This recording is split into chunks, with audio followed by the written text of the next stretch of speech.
Hey everyone, so I've been working on a new demo. So this one uses a web viewer. So you can see here I have 4 web viewers, one for color. So this gives me a color picker. And then this also allows me to do this, to open up a new window here. I can select from these colored pencils here, or from the spectrum, or there's some different selectors here. But this is a selector everyone's familiar with on a Mac. This also works on Windows with the new FileMaker 19.3.2. This will work because it uses the Edge instead of Internet Explorer. Also, it's got a little date selector which pops out of the little web viewer here. And I was able to do the same thing with the pop-up menu. So I can select an item here and you can see it updates the field. Also, this can update the field, so here it's August 18th. So there you can see I selected May 12th. And this also has this here where I can type a letter. It's got a little autocorrect in there if I wanted. And then I can select one from the list. So that's kind of cool. So I started using these web viewers and I was like, okay, how can I create a custom dialog box?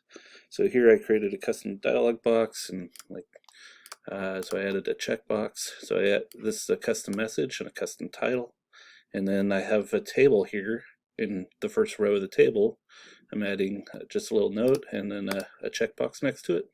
And this does update a checkbox field. And also I can do a table. So this table I can actually sort. I can select one of these. You can see here it says Webviewer, select invoice. Or I can select anywhere in the row. So I can have different actions here. So if I select anywhere other than here, it can select the row. And then if I select in this column, it can select the actual invoice and maybe go to that invoice. So click to view invoice. And again, here I have the pop-up messages that comes down. You can see it's even coming out of the web viewer. It's coming all the way down, hovering over the buttons down here. And it's selectable, so you can see, even though it was right where the cancel is, if I go down here, it's not going to select this button. So even if I had more options, it wouldn't select the button, which is kind of cool. It actually does operate within the web viewer even though I'm out of the web viewer, so really cool. So here you can see the note up here as I type, it's updating. If I select this, you can see it updated.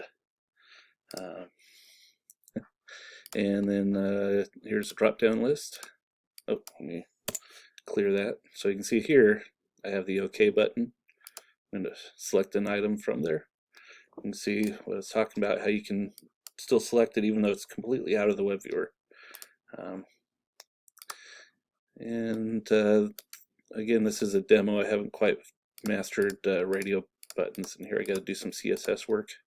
But you can see I can add a list of radio buttons. And again, I have my notes field here, so I'm just going to clear that. And my checkbox. So this is all customizable in the JSON parameter. So it uses a JSON parameter in the button, and username, password. So there you can see I typed in password.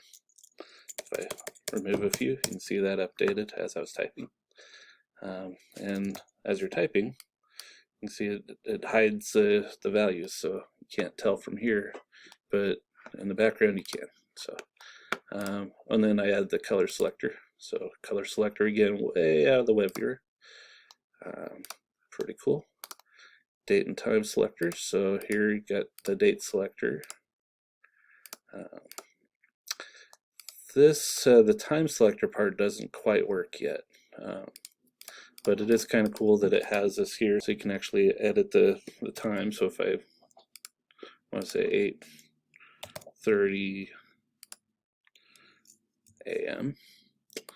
And then I can select the date, and you can see there it updated the field and it shows the whole timestamp. And then the time. So again, if I want to do, say, 9:30 a.m. See there it showed 930.